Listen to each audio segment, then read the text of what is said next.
Welcome to the Intrinsic Report, where we leave you informed and inspired. Are you a pet lover? Not more than Americans or Aussies, I bet. American and Australian households have the highest rates of pet ownership globally. In the United States, approximately 67% of households own a pet. In Australia, about 61%, with the rest of the world falling below the halfway mark. I'm not a pet lover myself, as I'd much rather have a book in hand while light instrumental music plays in the background. That said, I'm not at all lost on why people love pets. While digital connectedness plays a huge role in the modern world, there are subtle needs it doesn't quite meet. Don't get me wrong, it feels great to get on Facebook, leave a post, and moments later, have your phone screen light up as notifications start streaming in. The comments, the likes, all that engagement offers social validation, a sense of accomplishment, even belonging, if we are being honest. You know that quiet pat on the back by the algorithm? It's a great feeling, isn't it? Except that it amplifies a certain persistent lack. See, every time the front door clicks behind you when you enter, it echoes throughout the emptiness of your apartment. A reminder that you're alone and have been so for a while. For obvious reasons, for the most part. Your parents live in the countryside while you and your siblings had to move across state lines due to work. But it's also the case because of developments that have occurred over the last century. The social fabric has frayed as industrialization and capitalism have taken a cultural hold. Even friendships grow cold faster than dry ice these days, especially over money. The only friend you have left barely has time to catch up over our weekly coffee, citing schedule conflicts, which is nothing but code for bills are due, let's postpone. What better saves you the emotional turmoil of dealing with the unpredictability of human relationships out here in the concrete jungle than a four-legged fluffy companion? At least they're always there, eager to see you walk through the door after a long work day, right? And far from pretentious, they are loyal, and they love unconditionally. In their own little way, pet lovers are trying to remediate the fallout of modernity.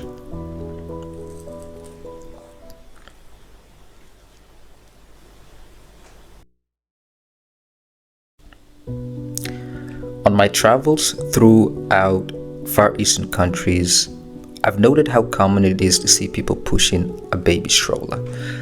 Only this time, not with a newborn child in it, but either a cat or dog. Puppies and kittens will be in diapers.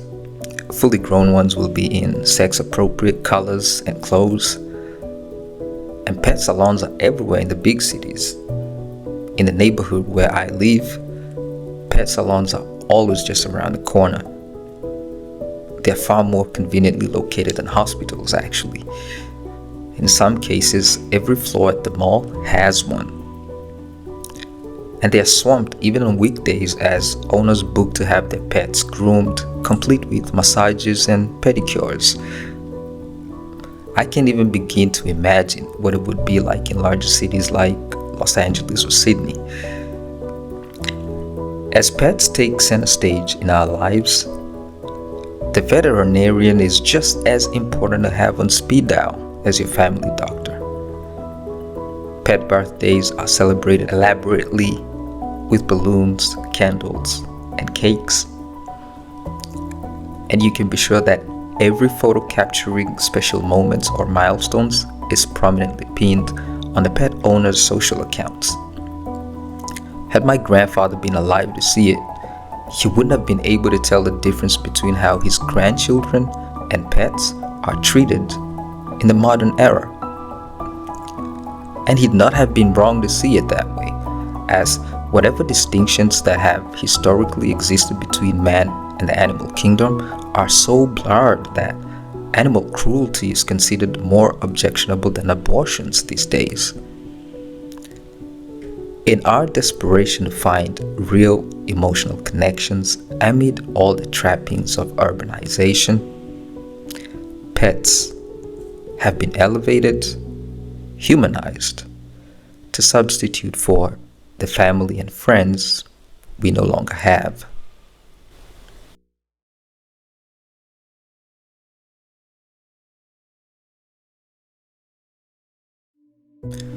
If you ask me, I'd say that Charles Darwin was the first to bridge the gap between man and animals. In his groundbreaking work on the origin of species, Darwin introduced the idea of common descent. This concept posits that all living organisms share a common ancestor. What that means is any animal on the planet, depending on which one you pick, could rightly be called a close relative or a distant cousin. So, chimpanzees would be much closer to us than, say, cats or dogs. And the diversity of life we see in nature came about through the process of evolution, whereby species over lengthy periods of time gradually diverge from common ancestors. Now, these were highly controversial views in the widely Judeo-Christian culture of the time, so public intellectuals in league with religious leaders came out swinging and voiced their skepticism. Alfred Russel Wallace, often credited with independently formulating the theory of natural selection alongside Darwin, believed in a spiritual force guiding evolution and was critical of the idea that natural selection alone could account for the complexity of human consciousness and morality. Richard Owen, a prominent anatomist and paleontologist, believed that the complexity of life could not be fully explained by natural selection alone, and emphasized the role of divine design in the development of species. Louis Agassiz, a naturalist, argued that the species were created independently and did not evolve from common ancestors, citing the lack of transitional fossils in the fossil record. Samuel Wilberforce, an Anglican bishop, questioned the validity of Darwin's ideas, suggesting that they undermined the role of God in creation. John William Draper, a scientist and historian, argued that the theory of evolution undermined the moral and ethical foundations of Western society. These objections, when rounded up, reveal a hesitance to rank humanity with the animal kingdom, insisting that there was something peculiar about humans, setting them apart from all other life forms.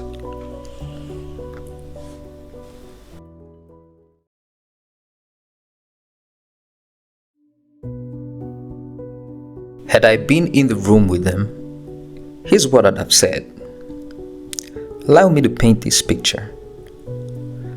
Imagine a day-old puppy nestled beside a newborn baby.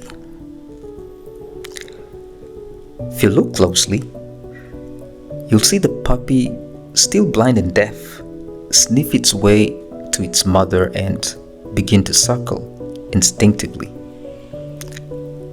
It doesn't hesitate, and it doesn't need to be shown. And though fragile, its nervous system is already complete, and its future behaviors are already programmed into its body, so that within weeks it'll walk, bark, wag and growl, all without instructions.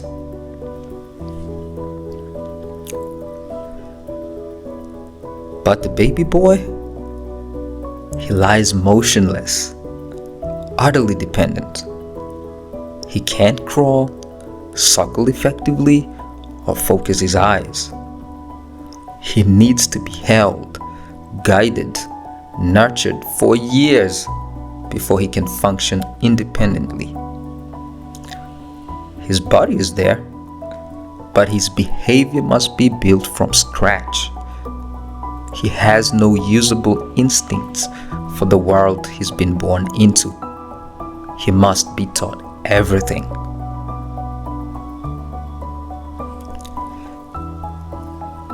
Now, as the weeks go on, the puppy begins to walk, bark, and wrestle with its siblings. It follows the smell, reacts to tone, and understands where food and shelter are. Its learning is real, but limited. Its world's narrow, governed by instincts. But it's nothing unique to it. See, one can raise the same puppy in any home, any language, any city, and it'll still behave like a dog. But the boy, he starts watching, he mimics faces, he learns how to make sounds, connects gestures to outcomes, and over time, his personality emerges, shaped by tone, routine, rewards, stories, and rituals. He doesn't just do what others do. He absorbs, interprets, adapts, and builds a personal identity. By the time the puppy is chasing balls and responding to its name, the boy is speaking in short sentences, drawing symbols, pretending a stick is a spaceship or a magic wand. Where the puppy acts functionally, hungry, playful, protective, the boy acts symbolically. See, he just doesn't want the cookie. He wants to share it, maybe even trade it, or even save it for his sister, and things like that. The puppy matures into a predictable adult. It barks at strangers, learns tricks, responds to commands, but its scope is fixed within its biological code. It won't imagine new commands, write a song, or invent a game. Its genetic script runs the show. But the boy, he goes beyond obedience. He asks why. He invents, questions, rebels, believes. He enters the world of abstractions, justice, beauty, danger, even dreams. And he may learn to say grace, pledge allegiance to a flag, or follow a code of honor. These aren't just instincts, they're cultural software. The puppy grows attached to its owner and recognizes social cues, but it cannot reflect on its life. It won't mourn its lost puppyhood or strive for greatness. Its world is bounded by present needs. The boy grows into a youth with ambitions, anxieties, stories, and loyalties. And he doesn't just live in a group. He's raised by a system. Schools, media, religion, law. They surround him, mold him, and expect things of him. He's not just being trained just to survive. He's being trained to participate in a civilization. And when they're both fully grown, the dog will know its yard, its people, its toys, and routines. It may be loyal, affectionate, protective, but it won't build a road, question authority, lead a movement, or record history. It'll only live in the moment.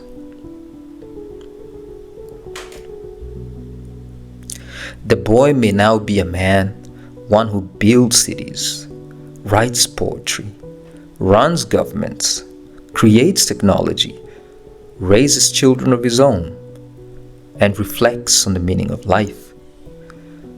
He may inhabit institutions and transform them. He doesn't just live in culture, he extends it, challenges it, and passes it on. So while the puppy becomes what it was born to be, the boy becomes what culture dares him to imagine. One matures along the lines of biology, the other along the paths of memory, meaning, and vision. So one becomes a good dog, the other becomes a builder of worlds.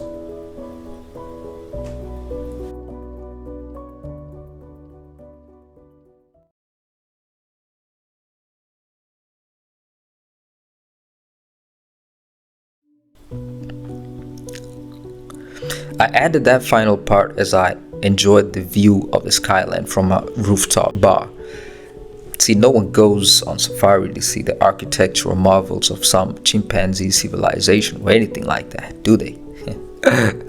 Now, I don't know whether my layman's approach would have landed the argument for how I see man especially differs from other species. Hey, I might even have been dog walked out of the building. Pun intended.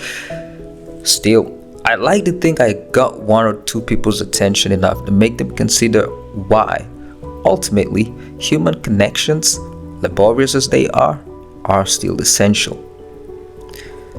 While pets provide some much needed emotional support, loyalty, and comfort in a tech-crazed cyberpunk hellscape, human relationships offer something irreplaceable, like the opportunity to co-create identity, transfer culture, develop meaning, and especially form evolving reflective bonds.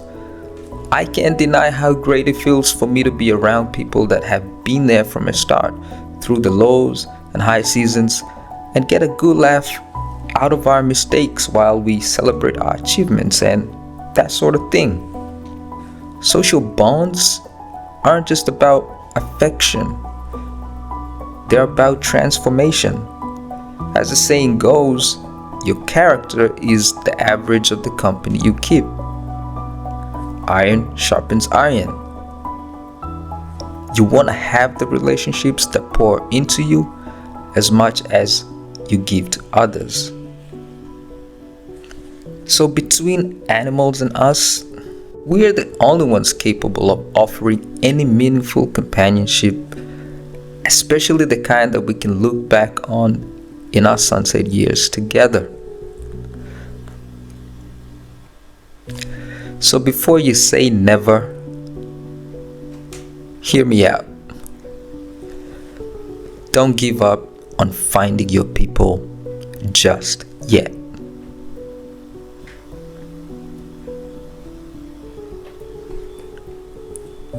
That's all I have for you today. Let me know in the comments below if you found it transformative or inspiring. I've been your host, Martin K, for the Intrinsic Report. Have a good one.